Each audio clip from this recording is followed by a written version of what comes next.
በገዛ ሀገሩ ከቤቱ ተፈናቅሎ ሜዳ ላይ ሊወድቅ ከሆነ መጠለያ አጥቶ ፀሐዩም ብርዱም ክረምቱም በጋውም የሚፈራረቅበት ከሆነ አፍርበት አንድ ነገር ልንገራችሁ፣ በጣም እናፍርበት። የባህር ዳር ጫት ሲባል በጣም አፍራለሁ። አትሸማቀቁ። የባህር ዳር ጫት ምርጥ ሆኖ ለሌላው የሚሄድ ተብሎ ሁሉም ያንን ቋጥሮ መከር ሰነበታችሁ። እንዴት ሰነበታችሁ? አምላካችን እግዚአብሔር ቅዱስ ፈቃድ ሆኖ ይህንን በዓል እንድናከብር የክብሩ ወራሾች እንድንሆን ከሩቅም ከቅርብም ከተለያዩ አቅጣጫዎች ሰብስቦ በቤቱ አገናኝቶናልና ክብርና ምስጋና ለእርሱ ይሁን። ሁላችሁንም እንኳን አደረሳችሁ።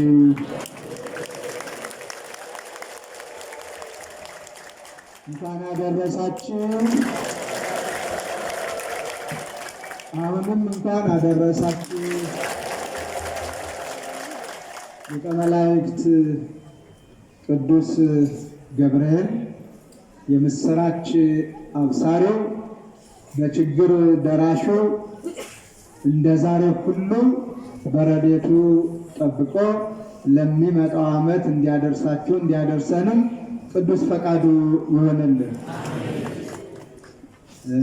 ያስተማሩንን ሊቀ ሊቃውንት ስምዐኮነ መላክን ቃለ ሕይወት ያሰማልን፣ ቃለ ሕይወት ያሰማልን፣ ቃለ ሕይወት ያሰማልን። የሰማነውን በልቡናችን ያሳድርብን። ብዙ አላስረዝምም። እንደተነገረው ከዚሁ ከአዲሱ ሕንፃ ቤተ ክርስቲያን ደረስ ብለን ወደዚሁ ወደ መንበረ ክብሩ ታቦቱን መልሰን ይዘን እንመጣለን። ለተወሰኑ ደቂቃዎች አዲስ ትምህርት ሳይሆን እንደ ክለሳም ሊያደርግና ትንሽ እንነጋገር። ዛሬ አናንያ፣ አዛርያ፣ ሚሳኤል የተባሉ 7 ወጣቶች በልዩ ድንቅ ስራው እግዚአብሔር ሃይማኖታቸውን፣ ጥዋታቸውን፣ ማንነታቸውን አውቆ በመላኩ በወዳጁ በቅዱስ ገብርኤል እንዴት እንዳዳናቸው ያላመነውን የማያምነውን የጣዖት ፍቅር አናቱ ላይ የወጣውን ከጣዖቱ ፍቅር ገላግሎ የአናንያ የአዛርያ የሚሳኤል አምላክ የተባረከ መሆኑን እንዲመሰክር ያደረገበት የተለየ ታምር የተደረገበት ዕለት ነውና ለዚህ ዕለት ስላደረሰን ክብርና ምስጋና ለእግዚአብሔር ይግባው። እንኳን ደስ አላችሁ።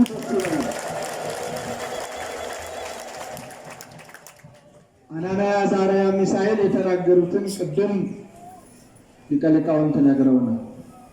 አምላካችን ያድነናል።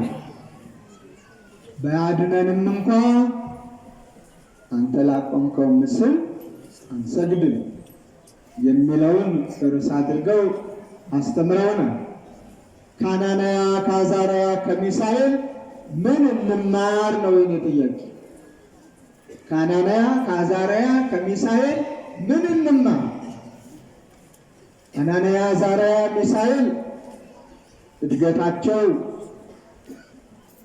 ክብራቸው በተጠበቀበት፣ ወላጆቻቸው በከበሩበት፣ ቅድመ አያቶቻቸው በከበሩበት፣ እግዚአብሔር በሚመለክበት፣ እግዚአብሔር በሚወደስበት፣ ነቢያት ከእግዚአብሔር ጋር በሚነጋገሩበት፣ እግዚአብሔር ድምፁን በሚያሰማበት፣ ሊያደርገው የፈለገውን ነገር ሁሉ በነቢያቱ አድሮ በሚያናግርበት፣ እንዳም ሲል በመላእክቱ አድሮ መላእክቱን እየላከ ድንቅ ድንቅ ታምራትን ባደረገበት ወይም ባደረገበት በቅድስቲቱ ከተማ በምድረ እስራኤል በኢየሩሳሌም ነው እድገታቸው።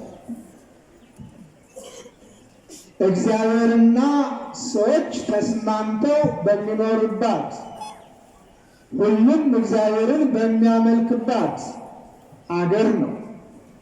ይሁን እንጂ ቅድም እንደተነገረን ሰዎች አንዳንድ ጊዜ አሳ ጎርጓሪ ምንድን ነው የሚባለው? ዘንዶ ካወጣ ደግሞ ያው የዘንዶ ቀለም መሆን ነው፣ መዋጥ ነው። ሌላ ዕድል የለውም። ስለዚህ አላስፈላጊ እከብር ባይነት፣ አላስፈላጊ አድግ ባይነት፣ አላስፈላጊ ከእግዚአብሔር የተለየ አምልኮ ፍለጋ፣ ባላስፈላጊነት መቅበዝበዝ እግዚአብሔርን በመርሳትና ለእግዚአብሔር ባለመታዘዝ እግዚአብሔርን ያስቆጡታል፣ እግዚአብሔርን ያስቀይሙታል። እግዚአብሔር ደግሞ ቀናኢ ነው። ከሱ ሌላ አምላክ እንዲመለክ አይፈቅድም፣ አይወድም። ለሁሉም ሕግና ስርዓት አለው። የፈጠረው ፍጥረት ተከባብሮ ተዛዝኖ ተረዳድቶ እንዲኖር፣ ሊያመልከው የሚገባው ግን አንድ አምላክ ብቻ መሆኑን በዘመነ ብሉይ በዘመነ አዲስ አንድነቱን ሦስትነቱን ብቻ እንድናመልክ ነው የነገረን የደነገገልን። ታዲያ ሰዎች በፍላጎታቸው በክፉ ምኞታቸው እግዚአብሔርን ከማምለክ ርቀው የራሳቸውን አምላክ ሲፈጥሩ እግዚአብሔር ይቀየማል። ስለዚህ ክብርን ይገፋል። እግዚአብሔር ሲቀየም ሌላ አይደለም የሚያደርገው፣ ክብሩን መግፈፍ ነው፣ ማዋረድ ነው፣ ከፍ ከፍ ያለውን ዝቅ ዝቅ ማድረግ ነው። እንደ ናቡከደነፆር ንጉሥ ነው፣ ከፍ ያለ ነው። የተሰጠውን ክብር አልጠቀምበት ሲል ግን ከንጉሥነቱም አውርዶ ከዚያም በታች አሳንሶ ወደ እሪያነት ለውጦ በምድረ በዳ እንዲቅበዘበዝ ማድረግ ይህ እግዚአብሔር ድንቅ ስራው። ስለዚህ አልታዘዝም ባይ ሲበዛ በክፉ ምኞት ሰዎች ሁሉ ተጠልፈው ባላስፈላጊ መዳራት፣ በምንዝርና፣ በቂም፣ በበቀል፣ በግድያ፣ በአምልኮ ጣዖት ሲሰፍሩ እግዚአብሔር ተቆጣ። ደካሞችን ጠንካራ አደረገ፣ ተማራኪዎችን ማራኪ አደረገ፣ ተሳዳጆቹን አሳዳጅ አደረገና ወደ ምድረ ፋይድ ወደ ባቢሎን ማረካቸው። ብዙዎች ናቸው የተማረኩት። የተማረኩት ሁሉ ብዙ ታሪክ አልተመዘገበላቸውም። ወይም ያገኙትን እንዲያ ሲሉ ቀኑ መሽቶባቸዋል። አለበለዚያም በመንገድ ተደነቃቅፈው ቀርተዋል። ስም አጠራራቸው ሳይጎላ ማንነታቸው ሳይረዳ እንዲሁ በባዕድ ሀገር ባዕድ ሆነው ቀርተዋል ማለት ነው። እነዚህ ስም አጠራራቸውን ያለወጡ ልብ አድርጉ። ስደት የውርደት ምልክት ነው። ስደት ማንነትን ያሳጣል። ስደት ክብርን ይቀንሳል። ስደት ዝቅ ዝቅ ያደርጋል። ስደት እኔነትን እኛነትን ያጠፋል። በሀገራቸው ከብረው ገነው አንቱ ተብለው ይኖሩ የነበሩ ሁሉ ወደ ባዕድ ሀገር ሲሰደዱ በባዕዳን እጅ ሲወድቁ ማንነታቸውን አጥተው ጠንካሮቹ ደካሞቹ ነው፣ አዋቂዎቹ አላዋቂዎቹ ነው፣ ጀግኖች የጀግንነት ክብራቸውና ስማቸው ተገፎ አማኞች የአማኝነታቸው ምንነት ተነጥቆ በባዕድ ሀገር ነውና ያሉ እንደ ሀገሩ እንደ ንጉሱ እንዲያጎነብሱ የሚያስገድል ነው ስደት። አናንያ አዛርያ ሚሳኤል በተሰደዱበት ሀገር ለእነሱ መልካም ነገር ነው የገጠማቸው። የሚበሉት አላጡም፣ የሚጠጡትም አላጡም፣ ስልጣንም አላጡም። እንደውም በሀገራቸው ያላገኙትን ስልጣን ምግባቸውም ለንጉሱ ከሚዘጋጀው እንዲመገቡ ነው የተፈቀደላቸው። መጠጣቸውም ንጉሱ ከሚጠጣው ከጠጁ ከብርዙ እንዲጠጡ ነው የተፈቀደላቸው። ግን ማንነታቸውን የሚያሳጣ ቦታ ነበር። ከጥበብም በላይ ጥበብን እንዲማሩ ግን ከጥበብ በላይ ያለውን ጥበብ እግዚአብሔርን እንዲክዱ የሚያደርግ ቦታ ነበር ያሉበት። ከሃይማኖት በላይ ሃይማኖት ኑሯቸው እግዚአብሔርን እያመለኩ የሚኖሩት ሃይማኖት በሌለበት አንድ ሰው በምኞቱ ፍላጎቱ በጉልበቱ ባቆመው ምስል እንዲንበረከኩ እንዲሰግዱ በሚደነገግበት ሀገር ነበረ የወደቁት።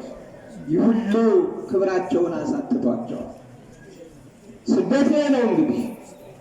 ይሁን እንጂ እነሱ የሚበላ ካገኘን የሚጠጣ ካገኘን እኛ ምን ቸገረን፣ በዛውም ላይ ከተሾምን ከተማርን ካወቅን ከተመራመርን በባዕድ ሀገር እንዲህ አይነት ክብር ካገኘን የሚለው ነገር ለነሱ ቦታ አልነበረም። ምክንያቱም ተሰዳጅነታቸው የመጀመሪያው ሕልውናቸውን ያጠፋው ስማቸው ሲገፈፍ ነው። አናንያ አዛርያ ሚሳኤል የሚለው ስማቸው የተወለዱበት አካባቢ ወላጆቻቸው በአካባቢው የሰየሟቸው ከሃይማኖት ጋር የሚያያዘው ስም ጠፍቶ ማን ብሎ ነበር የሰየማቸው ንጉሡ? አቤት አንድ ሰው ሲድራቅ፣ ሌላ ሰው ደግሞ አቤት ይስሐቅ፣ ሌላ ሰው ደግሞ አብደናጎ። ልዩ ልዩ ስም ነው የሰጣቸው። ይህ ማንነትን የሚያሳጣ ስም ነው። ክብርን የሚያሳጣ ስም ነው። እንዲሁ ነው ግን የሚበሉት ሞልቷል፣ የሚጠጡት እንደ ልብ ነው። ይሁን እንጂ ክብራችንን አብተን በልተን ጠጥተን ለብሰን ሞቆን ደምቀን ተሹመን ከፍ ከፍ ብለን ከመኖር ማንነታችንን ይዘን በማንነታችን መኖር ይበልጥብናል ነው። ትምህርቱን አንማርም አላሉም፣ ተማሩ፣ እውቀት ነውና። ግን የሚገባቸውን እውቀት ወሰዱ። ለእነሱ የማይገባውን የባዕድ እውቀትና ትምህርት ግን አንዘገዘጉና ጣሉት።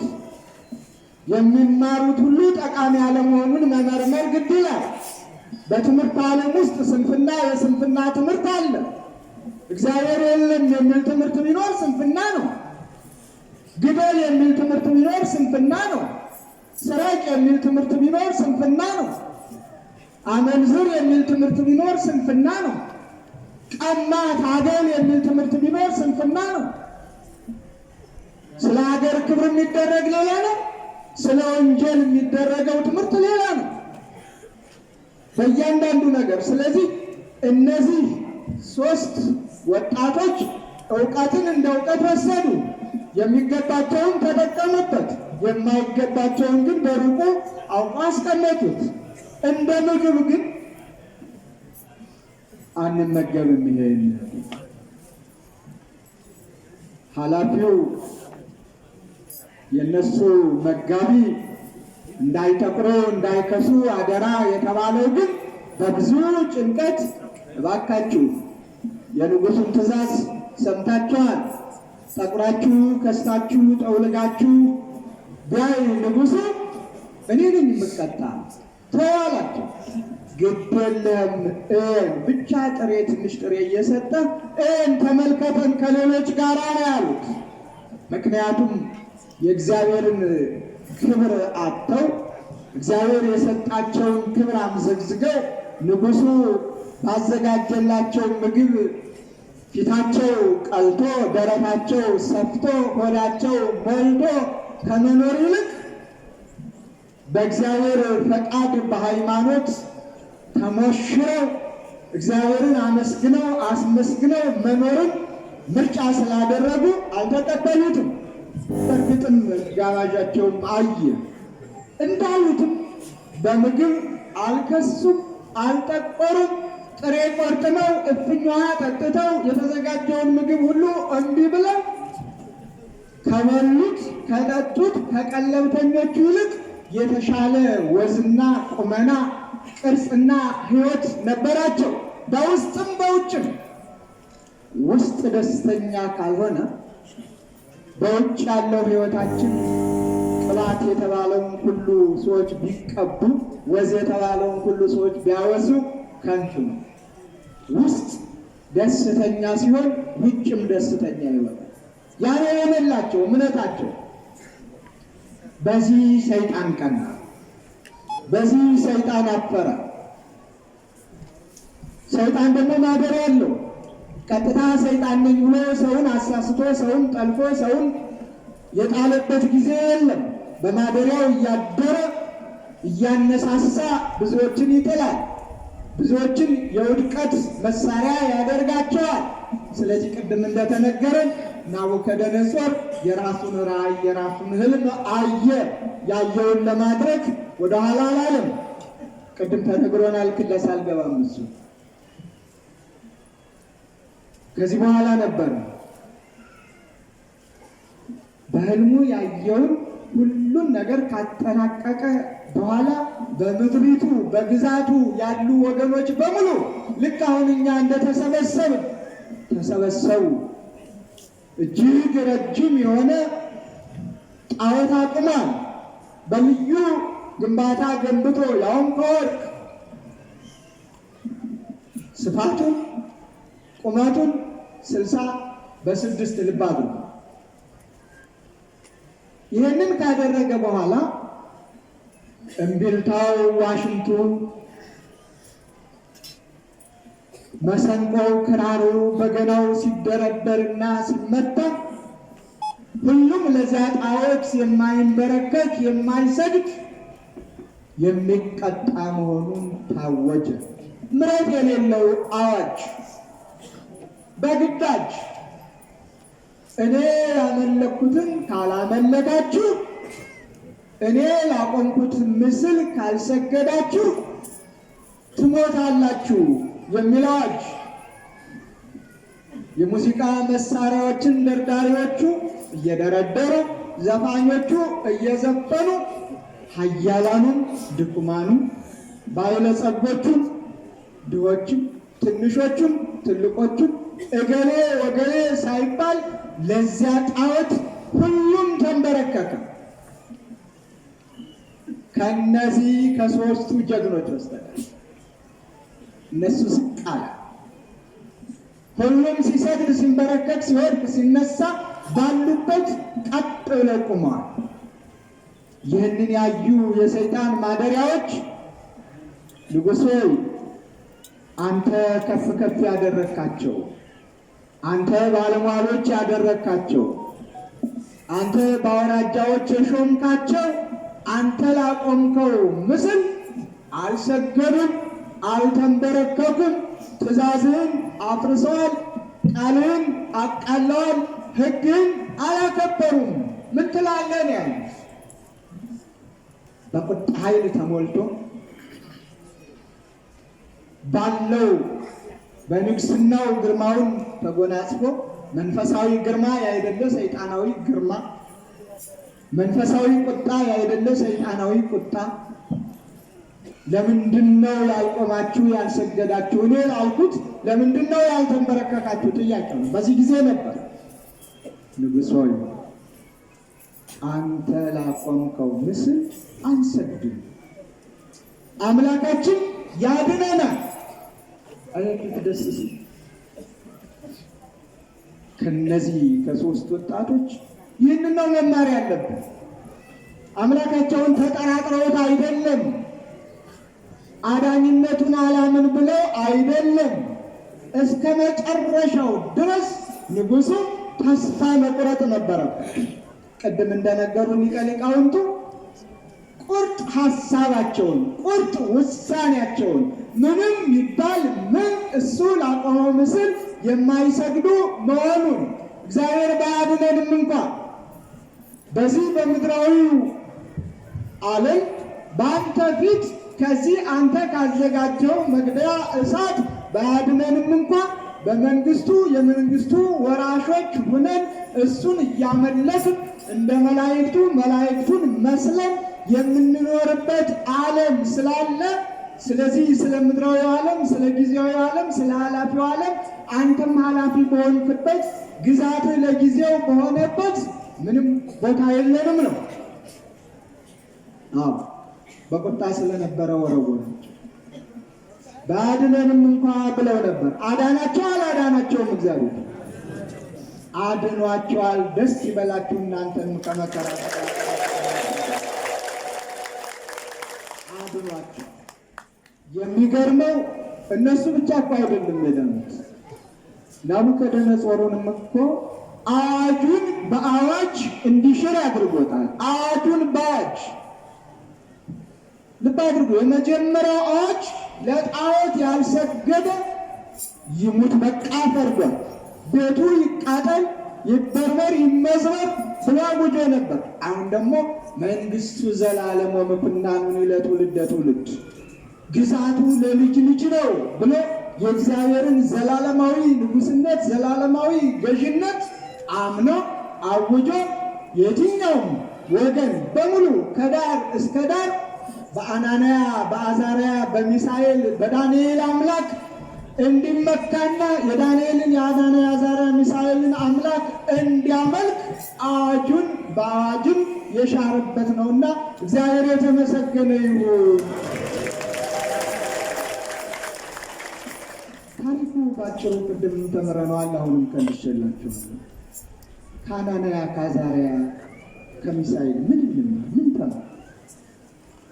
አናንያ አዛርያ ማንነታቸውን አጥተው በስደት ሀገር በሄዱበት ጊዜ በስደት ሀገር ምንም ሁሉም ነገር ቢሟላላቸው ከራሳቸው ማንነት የስደቱን ኑሮ ጥቅሙን መሳሪያ አድርገው ማንነታቸውን ለያጡ በጽናት ሃይማኖታቸውን በአደባባይ የገለጡ ወጣቶች ናቸው።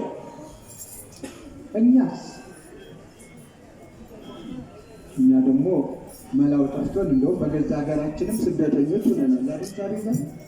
ሰው እኮ በገዛ ሀገሩ ስደተኛ እየሆነ አቤት! በገዛ ሀገሩ ከቤቱ ተፈናቅሎ ሜዳ ላይ ሊወድቅ ከሆነ መጠለያ አጥቶ ፀሐዩም ብርዱም ክረምቱም በጋውም የሚፈራረቅበት ከሆነ ስደተኛ ነው ማለት ነው። ይህን ምን አመጣው? ማንነትን አምኖ አክብሮ በፍቅር በሰላም በአንዲት ሀገር አንድ ወገን አንድ ሕዝብ የመኖር ዕጣ ፈንታችን ደካማ ስለሆነ ነው። እኔ በልጥ በሚለው ክፉ አስተሳሰብ ተመካክሮ ተወያይቶ ችግርን የመፍታት አቅም ማነስ የብዙዎችን ክብር ነክቷል። የብዙዎችን ማንነት አጥፍቷል። የብዙዎችን ቤት አንኳኩቷል። ቤት ሲኖራቸው ቤት የለሾች ሆነዋል። ይህ ፀሐይ የሞቀው ሰው ያወቀው ሁላችን የምንረዳው ስለሆነ ብዙ ማለት አያስፈልግም። በአናንያ በአዛርያ በሚሳኤል ችግር የተገኘው ቅዱስ ገብርኤል ዛሬም እንዲህ ተሰባስበን አማላጅነቱን አምነን የምንጠራው መልአክ እሳቱን አብርዶ የነገሩን እሳት የጦርነቱን እሳት የጥላቻውን እሳት አጥፍቶ በአንድነት በፍቅር በሰላም የምንኖርበትን ከአምላኩ ከፈጣሪው እንዲያማልደን የእግዚአብሔር ቅዱስ ፈቃዱ ይሆንልን። እግዚአብሔር ምልጃውን ይስማልን። አናንያ አዛርያ ሚሳኤል ወጣቶች ናቸው። ቅድም ተብለናል። አገሩ ምቹ ነበረ ለወጣትነት። የፈለጋቸውን ስሜታቸውን ለማርካት የወደዱትን ለማድረግ እድሉ ተሰጥቷቸው ነበረ። ግን በሃይማኖት የጸኑ የሃይማኖት ጀግኖች የሃይማኖት አርበኞች ስለነበሩ ለተራ ነገር አልተንበረከኩም። የዛሬውስ ወጣት ምን እየሰራ ነው? የዛሬው ወጣት ከሞላ ጎደል ከጥቂቶቹ በስተቀር አንዳንድ ጊዜ የክርስትና ደሴት በሚባለው የክርስትና አካባቢ በሚባለው እንኳ መልኩን እየቀየረ ባላስፈላጊ አደንዛዥ እጽ መስከር ተጀምሯል። እኔ በጣም የማፍርበት አንድ ነገር ልንገራችሁ። በጣም የማፍርበት የባህር ዳር ጫት ሲባል በጣም አፍራለሁ። አትሸማቀቁ። የባህር ዳር ጫት ምርጥ ሆኖ ለሌላው የሚሄድ ተብሎ ሁሉም ያንን ቋጥሮ መከራውን ሲያይ ባህር ዳር ላይ ጣና እኮ አቅፎ የያዛቸው የተቀደሱ ገዳማትን አቅፎ የያዛቸው የከበሩ አገር በቀል እጽዋትን አቅፎ የያዛቸው ለሰው ጤናማ ምግብ ሆነው የሚያገለግሉትን ልዩ ልዩ ፍሬያት የሚያፈሩትን እጅግ የሚያስጎመጁ ሰውነት የሚያፋፉ ከእግዚአብሔርም ጋር የሚያገናኙትን እንጂ የሚያሰክር የሚጥል የሚያስገመግም በመጽሐፍ እንደተጻፈው አይደለም፣ አልነበረም። ዛሬ ግን ይህንን የቅድስናውን ውሃ እንኳን ልዩ ልዩ አትክልቶች መጋቢ የነበረውን ውሃ እንኳን ጠልፈው የጫት ማብቀያ፣ የጫት ማምረቻ፣ የጫት መመገቢያ አድርገው ሲታይ ያማል። ምናልባት ሳንቲሙ አስጎምጅቷቸው ሊሆን ይችላል። ሳንቲሙ ወጣቶችን ማርኳቸው ሊሆን ይችላል። ሰይጣንም ደግሞ አውቆ እንደዚህ አይነቱን ነገር ከፍ ከፍ ያደርገዋል። የማይጠቅም ነገር ሁልጊዜ ውድ ያደርገዋል። በአቋራጭ ሰዎች ይከብሩ ዘንድ ያንን ሌትም ቀንም ተግተው እንዲሰሩ ያደርገዋል። አይታችኋል። ጫት እኮ የበቀለበት መሬት ሌላ እህል እኮ አያመጣም።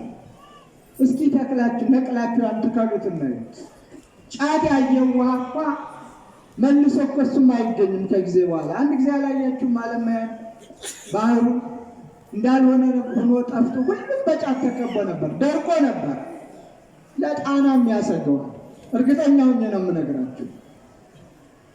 እና እንደ አናንያ እንደ አዛርያ እንደ ሚሳኤል ያለው ትውልድ እንዴት በጫት ይደነዝዛል? የአናንያ የአዛርያ የሚሳኤል ትውልድ ዛሬ እኮ እነሱም አሉ፣ አልጠፉም። ዛሬ እኮ በዓሉን ስናከብር ስለ እነሱ ስንተርክ እነሱ ሆነን እነሱን መስለን እነሱ በተጓዙበት ተጉዘን በጎ ነገር ሰርተን እግዚአብሔርን አምልከን እንድንኖር እንጂ ዝም ብለን አይደለም የምንጠቅሳቸው። ስለዚህ ከደባል ሱስ፣ ከስካር፣ ከጭፈራ ነፃ ነው። አይታችኋል። ሰሞኑ ምንድን ነው እላለሁ እኔ እንደው ዘፈኑ ዳንኪራው ሌሊቱን ሙሉ ምድር ጦር አውርጄ ይመስላል። ሰንጥቆት እዛ ጊዮርጊስ ነው ያለን። ጊዮርጊስ ይሰማል። ምን ተፈጠረ? ምን ተገኘ? የሁሉ ዘፈን ዛሬ የምናለቅስበት፣ የምናዝንበት፣ የምናነባበት አምላክ ሆይ ለሀገራችን ሰላምን ስጠን ብለን ወደ እግዚአብሔር የምንጮህበት የሚዘፈንበት ጊዜ ዛሬ ስንትና ስንት ወገን በየጣሻው በየበረሃው በየምኑ እየወደቀ ደመከልብ እየሆነ ወጣቱ እንደ ቅጠል እየረገፈ ባለበት ሰዓት ላይ እግዚአብሔር ሆይ መዓቱን በትዕግስት ለውጠው ቁጣህን መልስ ብለን እግዚአብሔርን የምንለምንበት፣ የምንጾምበት፣ የምናለቅስበት ወይስ የሚዘፈንበት ጊዜ? ጥፊ ያላት ከተማ እንደዚህ ነው። ቤተ ክርስቲያን እዚህ ትዘምራለች፣ ታለቅሳለች። ሌሊቱን ሙሉ ካህናቱ አይታችኋቸዋል። እንደ መላእክቱ ጠማን ሳይሉ ደከመን ሳይሉ በጥፍራቸው ቆመው እግዚአብሔርን ሲያመሰግኑ ምሕረት ይቅርታ ሲጠይቁ ያድራሉ። ሌላው ደግሞ በዚያው አንጻር ይህንን ላለመስማትም ይመስላል ምድር ወግጂ ብሎ እንደ ሰባ ትካት አላስፈላጊ ጭፈራ ይሰማል። ከአናንያ ከአዛርያ ከሚሳኤል አልተማርነውም። እነሱ በቆሙበት ምድር የዘፈን ነበረ። ለዚህ ጆሮ የለንም ነው ያሉ። ጆሮአቸውን ለእግዚአብሔር ነው የሰጡ። እነሱ በቆሙበት ምድር አዋጅ ነበረ፣ የሞት ቅጣት የሚያመጣ። ይሄ ጊዜያዊ ሞት እኛን አይገዛንም፣ አያንበረክከንም፣ ዘላለማዊ ሕይወት አለ ብለው ሰማያዊውን ያሰቡ ከምድራዊ። ሁሉም ጊዜ አለው። አዎ የጋብቻው ዘፈን ይኖራል፣ የሀገር ፍቅር ዘፈን ይኖራል አለው ጊዜ ጊዜ። ግን ዝም ብሎ ሌሊትም ሙሉ ሲጨፍሩ ሲሰክሩ ሲወድቁ ሲነሱ ማደር ይህ ክርስቲያናዊ ጠባይ ነው። እኔ ስለሌላው ምናልባት ላይመለከተኝ ይችላል። ግን እንዴት ማተብ አድርጎ እንዴት መስቀል አንጠልጥሎ አንገቱ ላይ ሲጨፍሩ ማደር፣ ሲሰክሩ ማደር ምን አመጣው? ወይ የኛ ችግር የሰባኪዎቹ ወይስ የተሰባኪው? ጩኸታችን ሁሉ ከንቱ ለምንም የማይጠቅም ነው ማለት ነው። ጩኸታችን እኮ አመል አይደለም፣ ልማድም አይደለም። ተያይዘን እንዳን ነው። የአሁኑ ጩኸታችን ለሀገራችን ሰላምን እንዲሰጠን እግዚአብሔርን እንለምነው ነው። አየነው፣ በጦርነቱ እያየነው ነው። ዓመታት እየተቆጠሩ ነው። እግዚአብሔር ሰላምን ካልሰጠ በጦርነት የሚመጣም ሰላም ሊሆን አይችልም። ስለዚህ ሰላምን እንዲሰጠን እግዚአብሔርን እንለምነው። እንደ አናንያ፣ እንደ አዛርያ፣ እንደ ሚሳኤል እግዚአብሔር በቃ ሲል ደግሞ ሁሉም ይበቃል። ለእግዚአብሔር የሚሳነው ነገር የለም። እግዚአብሔር ሲፈልግ የተናቁትን አስነስቶ ሽማግሌዎች አድርጎ ሊያስታርቅ ይችላል። እግዚአብሔር ሲፈልግ እንደ ነቢያቱ፣ እንደ ቅዱሳኑ፣ እንደ ባሕታውያን አባቶቻችን አስታራቂዎች አድርጎ ያሰማራል። የደነደነውን ልብ ይከፍታል፣ አእምሮውን ይከፍታል፣ እንዲሰማ ያደርጋል፣ የቀኝ የግራ። ከዚያም እግዚአብሔር ሰላሙን ያውጃል። ለምን በዚህ አንጠቀምም? በሃይማኖታችን እንዝም። አናንያ፣ አዛርያ፣ ሚሳኤል በንጉሱ ፊት ባለሟሎች ቢሆኑም ቢሾሙ ቢሸለሙም በሃይማኖታቸው ግን አልተደራደሩም። የዛሬ ወጣት በስንት ነገር ነው ሃይማኖቱን የሚደራደርበት። ቅድም ሊቀ ሊቃውንቱ ጠቅሰውታል። ዳቦ የማይሆን ሃይማኖት፣ ዳቦስ ሀገር የሆነ ዳቦስ ስልጣን የሆነ ዳቦስ እድሜ የሆነ ስንት ዳቦ ያላቸው ዳቦቸውን ጥለው ሲሄዱ አላያችሁ? ስንት ባለስልጣናት ስልጣናቸውን ጥለው ሲሄዱ አላያችሁ? ስንት ባለጸጎች ሁሉም ጥለው ሲሄዱ አላያችሁ? ስንቶች አሉ እዚያው። አቅም ያለው አዲስ አበባ፣ ከዚያ የተሻለ አቅም ያለው ወደ ውጭ ሀገር፣ የገጠሩ ወደ ባህር ዳር፣ እንዲህ እያለ አይደለም ኑሮ። እውነት ሲነገር ካላመመን በስተቀር። ስለዚህ በእንዲህ አይነት ሰዓት፣ በእንዲህ አይነት ወቅት እግዚአብሔር ሆይ ማረን ነው። እግዚአብሔር ሆይ ይቅር በለን ነው። እግዚአብሔር ሆይ ሰላምን ስጠን ነው። ጸሎታችን ይሁን። ገብርኤል ሆይ የምስራች አብሳሪ ነህና ሰላምን አብስረን ነው። ጨልሞብናልና አሁንም አምላካችን በብርሃኑ እንዲጎበኘን አማልደን ነው። ብርሃን ይባላል በቤተ ክርስቲያናችንም ትምህርት። ፈኑ ብርሃነከ፣ ብርሃንን ላክ ነው። በጨለማው ሲርመሰመሱ የነበሩ አባቶቻችን ወገኖቻችን ሰውና እግዚአብሔር በተለያየበት፣ እግዚአብሔር ከሰው ልጆች በራቀበት፣ ጽድቅ እውነት በጠፋበት፣ አምልኮት በተሰረዘበት፣ ሁሉም በከንቱ በደመ ነፍስ በሚመላለስበት ጊዜ ነቢያቱ ድምፃቸውን ከፍ አድርገው ያሰሙት ጩኸት ቢኖር ብርሃንን ላክ ነው። ዛሬም ሰላማዊ የሆነውን ብርሃንን ላክ። ጨለማ በሆነ ቁጥር የሚሞተው ብዙ ነው። ጨለማ በሆነ ቁጥር የሚፈሰው ደም ከንቱ ነው። ስለዚህ ብርሃንን አብራልን።